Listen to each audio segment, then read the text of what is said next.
其實 SS Bar 對小朋友有咩幫助咧？而 SS Bus 就係帶到一個見到遇到事情，我哋識得去提問。今日咧接受我哋訪問嘅咧就係阿 Miu 啦，亦叫 SS Bar 喺邊度發明 SS Bus 咧本身已經有30幾年嘅歷史啦，咁佢就係源於美國嘅。好，原來人嘅頭係有32點，呢32點裡面咧就係掌管咗我哋所有嘅思想、感覺、情緒、力量、觀點咁樣樣。你話呢30年啦，其實話邊啲個人咧係經常接受 SS Bar 嚟去幫助嘅。本身咧佢嗰個用途都好廣泛，包括可能係喺小朋友喺學校方面啦，喺商業上面啦，同埋喺我哋長者或者譬如係老人家咁樣樣，因為佢哋大家都唔識表達，好多都被壓抑咗。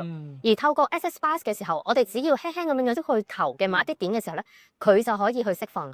咁我會形容呢一個係 release、relax 同埋 recharge， 可以讓可以去讓我哋釋放啦、放鬆啦，跟住仲有同我哋好似重新叉電咁樣。係啦。OK，頭先你講咗老人家啦，我哋翻工嘅一班我哋叫做工作者啦，同個小朋友喎。其實 SS Bar 對小朋友有咩幫助咧？讀咁多書個目的係乜嘢嘢？就係點樣去處理事情，點樣去應對日常嘅生活，同埋去讓我處理我哋嘅情緒咁樣。